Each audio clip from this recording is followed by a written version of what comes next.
جنات کی بستی۔ جو لوگ جنات کے وجود پر یقین نہیں رکھتے، در حقیقت وہ جاہل اور کم عقل ہوتے ہیں، اور ایسے لوگوں کو جنات اپنا آپ ضرور دکھاتے ہیں۔ عروج کی طرف جاتے ہوئے راستے میں پھولوں کے بیج پھینکنے چاہیے۔ زوال کا سفر پرسکون رہے گا۔ اگر کانٹے بچھا کر جائیں گے، واپسی پر خاردار جھاڑیاں ملیں گی، اور واپسی کا سفر تو ہر صورت طے کرنا ہوتا ہے۔ ہماری زندگی میں بے شمار واقعات رونما ہوتے ہیں، جن کو لاکھ کوشش کے باوجود ہم بھلا نہیں پاتے۔ ایسا ہی ایک ناقابل فراموش واقعہ میں آپ قارئین کے لیے بیان کر رہا ہوں، جو امید ہے آپ کو مدتوں یاد رہے گا۔ ایسے واقعات سنانے کا مقصد یہ ہوتا ہے کہ شاید کوئی نصیحت پکڑے اور سننے کا حق ادا ہو جائے۔ ماموں یونس 4 بہن بھائیوں میں سب سے بڑے تھے۔ انہوں نے میٹرک تک تعلیم حاصل کر رکھی تھی، باقی بہن بھائی ان پڑھ تھے۔ گاؤں کے لوگ ماموں کو چودھری کہتے تھے۔ علاقے میں بھی ان کا کافی اثر و رسوخ تھا۔ ناظم سے ان کی دوستی تھی۔ نانا کی 40 ایکڑ راضی تھی، جو نانا کی وفات کے بعد انہوں نے پٹواری اور تحصیلدار سے ساز باز کر کے اپنے نام کروائی۔ جب دوسرے بہن بھائیوں کو پتہ چلا تو وہ اپنے حصے کی زمین مانگنے لگے۔ ماموں نے زمین دینے سے انکار کر دیا اور کہا، والد صاحب نے مرنے سے پہلے ہی زمین میرے نام کرا دی تھی۔ چاچوں گاؤں کے چند بڑوں کو لے کر اس کے پاس گئے۔ انہوں نے ماموں کو بہت سمجھایا، یہ آپ کے سگے بہن بھائی ہیں، آپ کے والد کی زمین میں آپ سب کا برابر کا حصہ بنتا ہے، اپنے بہن بھائیوں کو ان کے حصے کی زمین دے دو، یہ بھی خوش ہو جائیں گے اور اللہ بھی راضی ہو جائے گا۔ مگر کوشش کے باوجود ماموں نے ماننے اپنی ضد پر قائم رہے۔ یہاں سے مایوس ہو کر انہوں نے عدالت کا دروازہ کھٹکھٹایا۔ اپنے اثر و رسوخ کی بنا پر وہ عدالتی جنگ بھی جیت گئے۔ اب وہ 40 ایکڑ زرعی زمین کے تنہا مالک تھے۔ ماموں کا ایک ہی بیٹا تھا جو شہر میں تعلیم حاصل کر رہا تھا۔ ایک منشی رکھا تھا جو ہونے والی آمدنی کا حساب کتاب رکھتا تھا۔ زمینوں سے اچھی خاصی آمدنی ہو رہی تھی۔ 40 ایکڑ زمین میں 2 ایکڑ زمین غیر آباد تھی۔ یہاں ایک پرانی قبر تھی۔ لوگوں کا خیال تھا اس قبر میں اللہ کا نیک بندہ دفن ہے یا کوئی غیر مرئی مخلوق رہتی ہے، جس وجہ سے چودھری یونس کی پسند دوسرے لوگوں سے زیادہ اوس دیتی ہے۔ زندگی صبر اور شکر کی آزمائش ہے۔ جو اس آزمائش میں کامیاب رہتے ہیں، زندگی بس ان کی ہے۔ جو صبر اور شکر کی اہمیت کو نظر انداز کرتے ہیں، وہ اس جہاں میں بھی اور آخرت میں بھی ناکام رہتے ہیں۔ لالچ عقل کو اپنا غلام بنا دیتی ہے۔ ماموں کو بھی زیادہ کی لالچ رہتی تھی۔ اس نے کئی بار سوچا اس غیر آباد زمین کو بھی آباد کیا جائے تاکہ اسے کاشت کے قابل بنایا جا سکے، اس طرح آمدنی میں بھی اضافہ ہوگا۔ ایک دن اس نے اپنے منشی لیاقت کو اپنے ارادے سے آگاہ کیا۔ منشی نے کہا، ٹھیک ہے چودھری صاحب، ہم صبح کام شروع کر دیں گے۔ 8-10 دن میں یہ زمین ہموار ہو جائے گی۔ دوسرے دن جب قبر والی زمین کو ہموار کرنے کا کام شروع ہونے لگا تو گاؤں کے بزرگ ماموں کے پاس آئے۔ انہوں نے کہا، اس زمین کو ہموار نہ کریں، یہاں کوئی اللہ کا نیک بندہ دفن ہے یا کوئی غیر مرئی مخلوق رہتی ہے، ان کو تنگ نہ کرو، اللہ نے آپ کو بہت کچھ دیا ہے، آپ نے اگر ان کو بے گھر کیا تو یہ آپ کے لیے نقصان دہ ہوگا۔ انہوں نے بڑوں کا کہنا مان کر کام روک دیا۔ رات کو ایک نادیدہ قوت ماموں کے پاس آئی، جسے دیکھ کر وہ ڈر گئے۔ آپ کون ہیں اور کیا چاہتے ہیں؟ میں کوئی بھی ہوں، آپ کو اس سے کیا غرض ہے؟ آپ کو یہ بتانے آیا ہوں کہ آپ کی غیر آباد اور بنجر زمین ہمارا مسکن ہے۔ آپ نے جو اسے ہموار کرنے کا منصوبہ بنایا ہے، اسے اپنے ذہن سے نکال دیں۔ اگر آپ نے ایسا نہ کیا تو آپ کا بہت نقصان ہوگا۔ آپ کی زمینوں کی آمدنی بھی ختم ہو سکتی ہے۔ یہاں کے وہ کمرے سے نکلا اور فضا میں تحلیل ہو کر ماموں کی نگاہوں سے اوجھل ہو گیا۔ صبح ماموں نے منشی کو اپنے پاس بلوایا، رات کا والا واقعہ سنایا اور قبر والی زمین کو ہموار کرنے سے منع کر دیا۔ وقت گزرتا رہا، ایک دن ماموں کو فالج کا اٹیک ہوا، وہ بستر کے ہو کر رہ گئے۔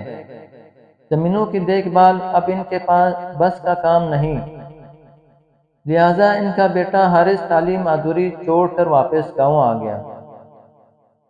اب وہ زمینوں کی نگرانی کرتا، اپنے باپ کی طرح حارث نے بھی غیر آباد زمین کو ہموار کر کے اسے قابل کاشت بنانے کا ارادہ کر لیا۔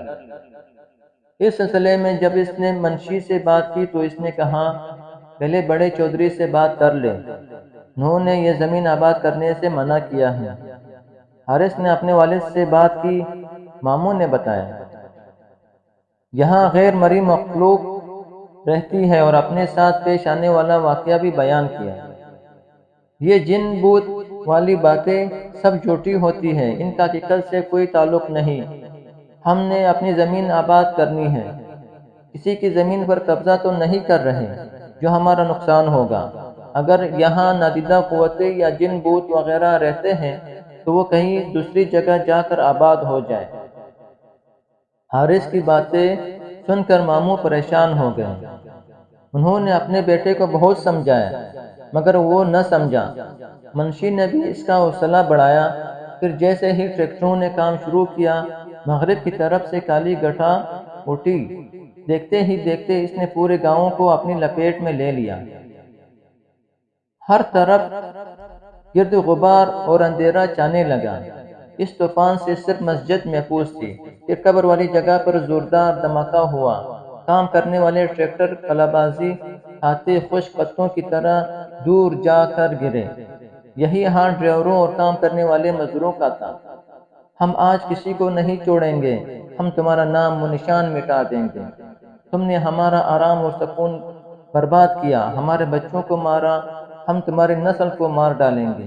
یہ آوازیں اس قدر خوفناک اور کرخ تھی کہ ہر زیرو کو خوف آنے لگا۔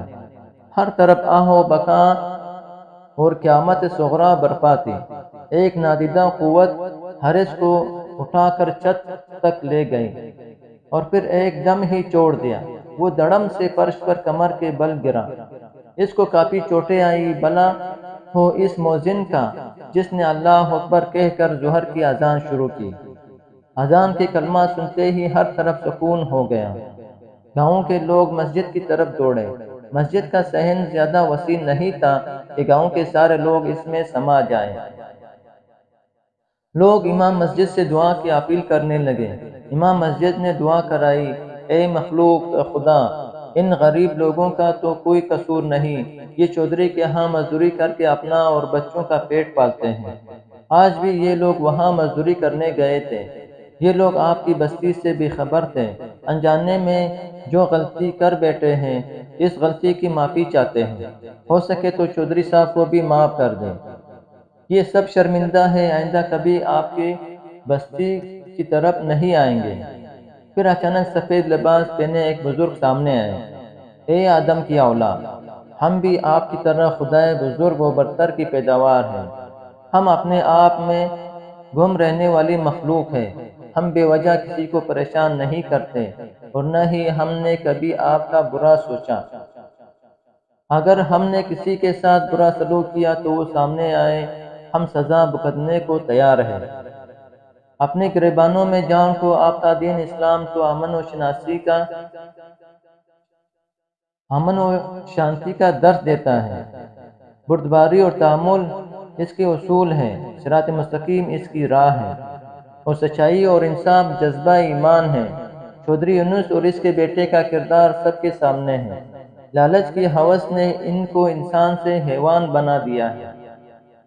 جھوٹی شان و شوکت بڑھانے کے لیے انہوں نے اپنوں کا حق مارا ہے۔ بہن بھائیوں کی زندگی عذاب بنا دی جائے۔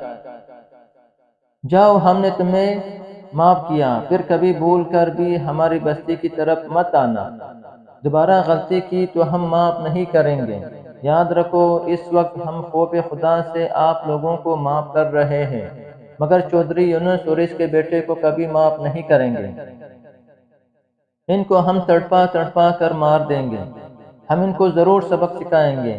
انہوں نے اپنوں کے ارمانوں کا خون کیا، ہماری بستی کو گرایا، یہ معافی کے حقدار نہیں۔ ان کو معافی اسی صورت مل سکتی ہے اگر یہ اپنے بہن بھائیوں کو ان کے حصے کی زمین واپس کر دیں اور دوبارہ کبھی ہماری بستی کا رخ نہ کریں۔ سب لوگ گردنیں جھکائے ان بزرگ کی باتیں سن رہے تھے اور ان کی دہشت سے ہر کوئی کانپ رہا تھا۔ اب میں جا رہا ہوں، اگر چودھری صاحب نے ہماری بات نہ مانی تو ہم اس کو عبرت کا نشان بنا دیں گے۔ وہ بزرگ چند قدم پیچھے کی طرف اور پھر غائب ہو گئے۔